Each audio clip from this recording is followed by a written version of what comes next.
short scary story.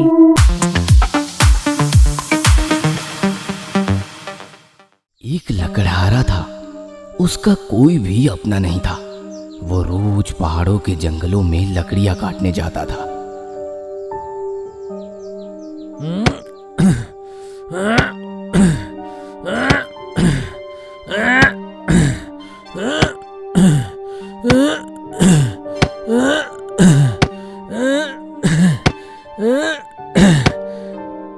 एक दिन वो जंगलों में लकड़ियां काट रहा था। तभी उसने देखा अचानक सफेद रंग का कुछ पेड़ से धप से नीचे गिर पड़ा। लकड़हारा बिना कुछ समझे उसके समीप गया। अरे पेड़ से वो क्या गिरा? अरे ये तो एक सारस पक्षी है। देखकर तो व्यतीत होता है कि इसे गंभीर चोट लगने के कारण यह गिर पड़ी। आहा, बेचारी उठ भी नहीं पा रही। लकड़हारा ने सारस को गोद में उठा लिया और सहलाने लगा। तभी उसने देखा कि उसके पंखों में एक तीर फंसी हुई है। अरे ये क्या? इस सारस के पंख में तो तीर लगी है। इस कारण इसे इतनी तकलीफ हो रही है। मैं इस तीर को निकाल देता हूँ। इस प्रकार उसने पंख से तीर को निकाल दिया और घाव को अच्छी तरह पानी से साफ कर दिया। धीरे धीरे उस पक्षी के पंख की पीड़ा कम हो गई और सारस खुशी से पंख फड़फड़ाने लगी। उसके बाद वो सारस को अपने गोद में उठाकर उसे प्यार से सहलाने लगा और बोला, बहुत सावधानी से उड़ना, समझी? ठीक है, आती हूँ दोस्त, अलविदा।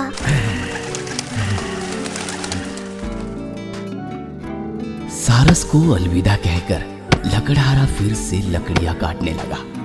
काटते वक्त उसने महसूस किया कि जैसे उसे लकड़ियां काटने में तकलीफ ही नहीं हो रही और वो पहले के मुकाबले काफी जल्दी लकड़ियों को काट पा रहा।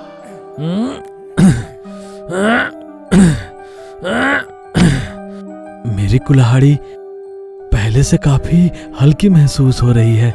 लकड़ियों को काटने में उतना परिश्रम भी महसूस नहीं हो रहा। अपने आप को काफी शक्तिशाली महसूस कर रहा हूं।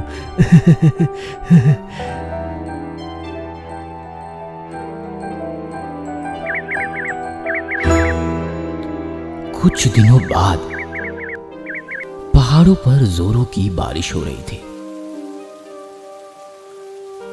बिजलियां कड़क रही थी और बादल गरज रहे थे। फिर भी बारिश में भीगकर लकड़हारा लकड़ियां काट रहा था। लकड़ियों को काटने के बाद सब लकड़ियों को सिर पे लाद कर वो पहाड़ से उतरकर अपने छोटे से झोपड़ी पर पहुंचा तो उसकी आंखें फटी की फटी रह गई। घर में इतनी रोशनी कहां से आई? मेरे घर में रोशनी कहां से आई? कुछ भी समझ नहीं आ रहा। जाकर देखो तो किस बात की रोशनी है। ये कहकर लकड़हारा अपने सिर से लकड़ियों की गठरी उतारकर जब अपने घर के अंदर जाने लगा तभी घर के अंदर से श्वेत सी गोरी एक अपूर्व सुंदर लड़की बाहर आई। लड़की को देखकर लकड़हारा आश्चर्यचकित हो गया और कुछ देर तक उसको देखता रहा और फिर बोला, कौन हो तुम? कहां से आई हो और तुम यहाँ क्यों आई हो? मैं तुम्हारी पत्नी बनना चाहती हूँ। मुझे पता है तुम बहुत दयालु और मेहनती व्यक्ति हो। तुम मुझे बहुत पसंद आए हो। मैं कब से तुम्हारे जैसे व्यक्ति को ही ढूंढ रही थी, इसीलिए तुम्हारे घर आई हूँ। अरे बारिश की वजह से तुम तो भीग चुके हो। अंदर आ जाओ, मैंने तुम्हारे लिए पानी गर्म कर दिया है। हाथ मुंह धोकर सूखे कपड़े पहन लो और मैंने तुम्हारे लिए खाना भी बना रखा है, कुछ खा लो। लकड़हारा घर के अंदर जाकर देखा तो उसका घर बहुत साफ सुथरा था और हर चीज अपनी जगह पर सजी हुई थी। यह सब देखकर लकड़हारे को अपनी आंखों पर विश्वास नहीं हुआ। ऐसा लग रहा था जैसे सब सपना हो। इसके बाद उनकी शादी हुई। एक दिन लकड़हारे की पत्नी ने उससे कुछ प्यार से मांगा। मैं कह रही थी मुझे एक ताँत का घर बनवा दोगे? मैं ताँत बुनूंगी। हैं? तुम ताँत बुनोगी? आता है तुम्हें तांत बुनना? हाँ, मुझे तांत बुनना आता है। ठीक है, जब तुम कह रही हो तो मैं तांत घर बना दूंगा। अपनी पत्नी की ये इच्छा सुनकर लकड़हारे ने उसके लिए एक तात घर बना दिया। उसकी पत्नी बहुत खुश हुई। आज से मैं तांत बुनना शुरू करूंगी, लेकिन तुम्हें मुझे एक वादा करना होगा। कैसा वादा? आज से 7 दिनों तक तुम इस घर में प्रवेश नहीं करोगे, यहाँ तक कि अंदर झांक के भी नहीं देखोगे। ठीक है, नहीं देखूंगा, लेकिन क्यों? मैं तुम्हें कारण तो नहीं बता पाऊंगी, लेकिन तुम वादा करो। अच्छा ठीक है, मैं तांत घर की ओर एक बार भी नहीं देखूंगा। ये मैं वादा करता हूँ। याद रखना वादा। ये कहकर लकड़हारे की पत्नी तात घर में जाकर दरवाजा बंद कर ली। उसके बाद 7 दिनों तक घट घट घट घट घट घट घट घट की आवाजें उस तात घर से आती रही। इस बीच लकड़हारे के मन में काफी उत्साह जाग उठा कि उसकी बीवी 7 दिनों तक क्या बुन रही है। उसका मन था कि एक बार वो खिड़की से झांक कर देखे, लेकिन उसने अपनी पत्नी से वादा किया था। इसी कारण इच्छा होने के बावजूद उसने उस तरफ नहीं देखा। 7 दिनों के बाद उसकी बीवी बाहर आई। उसके हाथों में एक सुंदर सा वस्त्र था। सुनिए जी, देखिए ना, ये वस्त्र कैसा बना है। बहुत सुंदर है, अतुलनीय। लेकिन इस बीच में देख रहा हूँ कि तुम बहुत पतली और दुर्बल हो चुकी हो। लकड़हारे की पत्नी ने लकड़हारे को वस्त्र देकर कहा, वो कुछ नहीं, सुनिए, आप इस वस्त्र को लेकर बाजार में बेच दीजिए, लेकिन आप इसका मोल मत लगाइएगा। लोग जो आपको देंगे आप वही ले लेना। अच्छा ठीक है। आप इस वस्त्र को बेच आइए, उस बीच में मैं और एक वस्त्र बुन देती हूँ, लेकिन बाजार से लौटकर इस घर की ओर मत देखना। अच्छा ठीक है। ये कहकर लकड़हारा 7 पहाड़ों को पार करने के बाद और काफी दूर चल के जाने के बाद एक शहर के बाजार में आ पहुंचा। उसके हाथ में अतुलनीय सुंदर और कलाकृति की हुई वस्त्र को देखकर लोग वहां जमा होने लगे और कुछ ही देर में वहां काफी भीड़ जमा हो गई। सब उस वस्त्र का मूल्य जानना चाहते थे, लेकिन लकड़हारे ने उसकी पत्नी के मुताबिक किसी को भी उसका मूल्य नहीं बताया। इसी कारण हर कोई अपना मूल्य लगाना शुरू किए। इसके लिए तो मैं 5 मोहर दूंगा। अरे नहीं नहीं, इस वस्त्र के लिए मैं 10 मोहर दूंगा। इस वस्त्र का मूल्य 30 मोहर से कम नहीं हो सकता। मैं 30 मोहर दूंगा, मुझे दे दो। इस प्रकार जब मूल्य को लेकर कोलाहल हो रही थी, तभी एक सैनिक घोड़े पर सवार होकर वहां आया। ओ कपड़े वाले, तुम्हारी इस वस्त्र की सूचना महाराज के पास पहुंची है। इसकी असली मूल्य सिर्फ वही प्रदान कर सकते हैं। चलो मेरे साथ राजमहल। ये कहकर सैनिक लकड़हारे को राजमहल में राजा के पास ले गया। लकड़हारे के हाथ में उस वस्त्र को देखकर राजा बहुत खुश हुए। तुम्हारे इस वस्त्र का प्रचार मैंने सुना है, जरा मुझे दिखाना ये वस्त्र। वाह, बहुत सुंदर है ये वस्त्र। कितनी सुंदर नक्काशी की गई है। सारस पक्षी के पंखों से इसे बुना गया है। ऐसे वस्त्र तो आजकल मिलते ही नहीं। ये बहुत दुर्लभ है। अगर तुम्हें ऐसी वस्त्र फिर मिले तो तुम मेरे पास ही उसे ले आना। और ये लो, इसमें 100 स्वर्ण मुद्राएं हैं, तुम्हारे वस्त्र का मूल्य। लकड़हारा इतने सारे स्वर्ण मुद्रा पाकर खुशी मन से घर की ओर चल पड़ा। उसे 7 पहाड़ों को पार करना था। लकड़हारे के पहले पहाड़ को पार करते ही उसे फिर से तात बुनने की घट घट आवाज सुनाई देती है।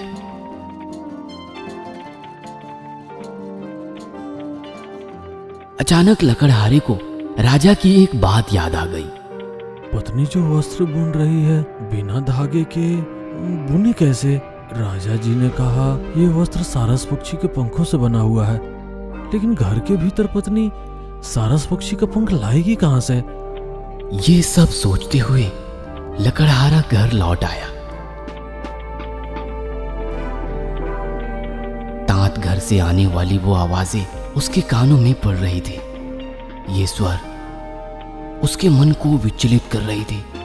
उसके मन में काफी प्रश्न उत्पन्न हो रही थी। वो जानना चाहता था कि एक बार खिड़की से झांक के देखे कि अंदर उसकी पत्नी कैसे धागे के बिना तांत बुन रही है और सारस पक्षी के पंख उसे कहां से मिल रहे हैं। वो क्या करे ना करे, लकड़हारा कुछ भी समझ नहीं पा रहा था।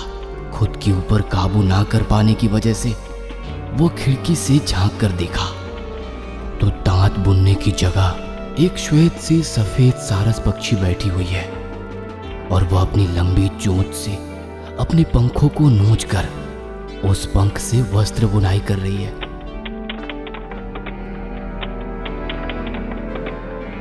यह दृश्य देखकर डर के मारे उसका शरीर कांपने लगा और वो कुछ ना बोल पाया। ये मैंने क्या देखा? तात घर में सारस पक्षी, मतलब सारस पक्षी मेरी पत्नी है। नहीं, ये नहीं हो सकता। इस बीच शाम हो गई। चारों ओर अंधकार छा गया। अंधकार में अपने सर को पकड़कर लकड़हारा बैठा हुआ था। अचानक से उसने देखा कि उसकी पत्नी बगल में बैठी हुई है। लकड़हारा थोड़ा डर कर उसकी ओर देखा। मुझसे डरिए मत। आपको याद है एक दिन पहाड़ों के जंगलों में आपने एक सारस पक्षी को तीर की पीड़ा से मुक्ति दी थी। मैं वही सारस पक्षी हूँ। तुम्हारी सहायता के लिए मैं मनुष्य रूप में यहाँ आई थी। मेरी असलियत आप जान चुके हैं, इसी कारण मैं और यहाँ नहीं रह सकती। तुम्हारी उस दिन की सेवा से मैं तुम पर मोहित हो गई थी। इसी कारण तुम्हारे साथ रहने आई थी ताकि आप इस वस्त्र को बेचकर कुछ मूल्य कमा सकें। इसी कारण इस वस्त्र को बुन रही थी, लेकिन इसे पूरा नहीं कर सकी। आपको तो घर के अंदर झांकने से मना किया था, फिर क्यों देखा आपने?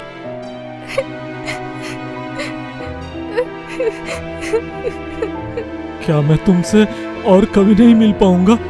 मुझे माफ कर दो। कृपा करके मुझे छोड़कर मत जाओ। मैं तुम्हारे बिना नहीं रह पाऊंगा। मैं उस आग के कारण उस घर की ओर देख लिया। मुझे बस एक मौका दो। मेरा समय पूरा हुआ।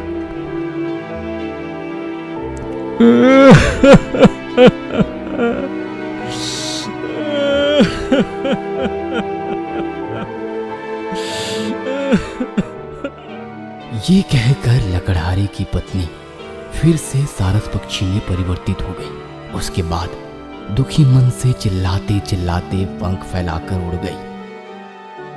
अलविदा, अलविदा, अलविदा, अलविदा।